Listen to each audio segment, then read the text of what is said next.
call it the prison dream, which is like to go get buff, get tatted up. That's like and come back home like all like this sexy and tatted up and stuff like that.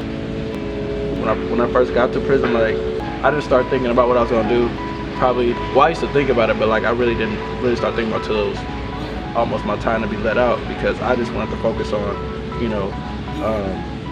surviving and getting through this part. Being in a jail cell and knowing that you're facing years, and for me, I was pregnant at the time.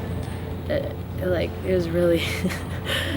I don't think there's any words to describe like what I actually felt. Seeing like the kids that would come see their moms, and just through a glass, because it was a no contact visit. Not just because I was pregnant, but it made me realize like the cycle, like what these kids are going through, and like these kids will be adults, one day.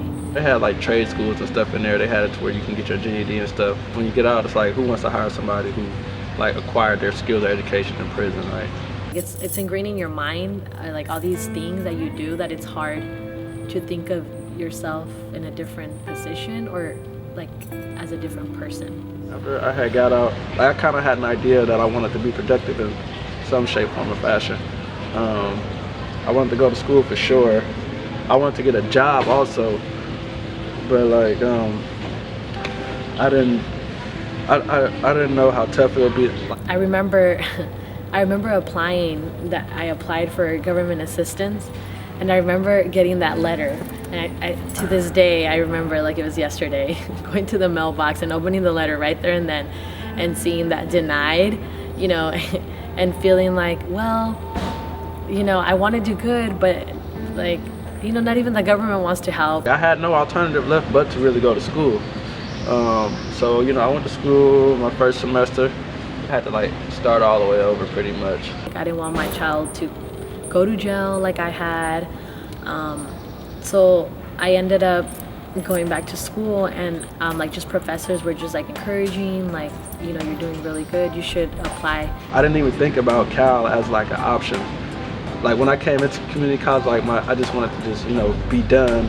I just wanted to just be done with it and go straight to the workforce. But like my dreams grew when people started to believe in me. I had higher expectations of myself. When I was accepted, it was a nice surprise, I would say, and I didn't, conceptualize that I got into Berkeley until I was here. I was nervous, like when I was waiting on that, that admissions process, like I kept hitting the refresh button on the my Berkeley app. Under it said like congratulations, and like that was the only word I read, and I just like threw the iPad down.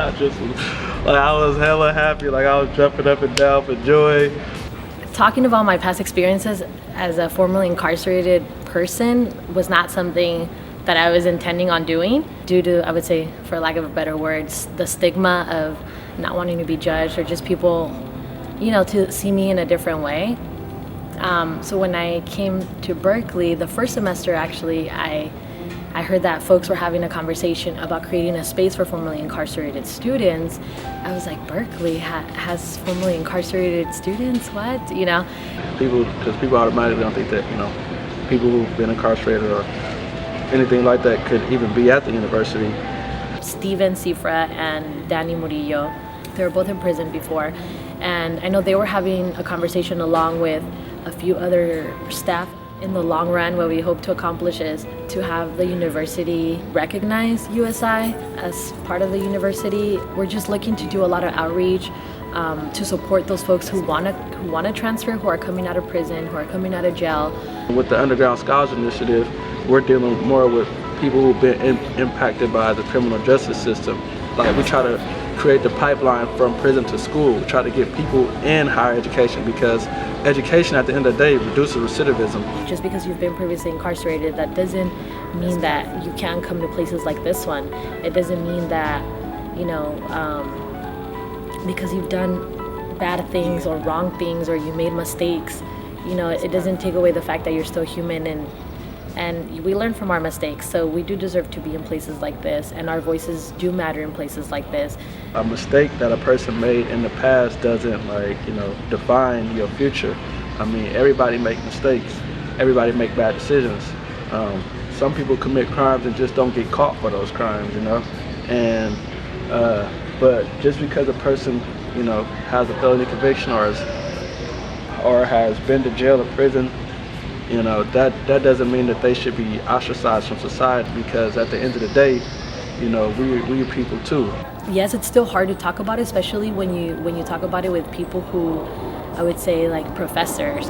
It's definitely sometimes still a little intimidating, but I've learned to embrace it, and I've learned that if I don't speak out about my experiences, and if I don't accept, if I don't challenge the stigma, then I'm not making progress. That's how I feel. I feel like I represent the people who don't have the opportunity to be here, the people who are marginalized, the people that I left back in prison, the people, my friends that are on the streets and are locked up. So I feel like coming here, I had a responsibility to do the best as I can, so that I can acquire these different degrees and be able to have an impact on the same issues that impacted me.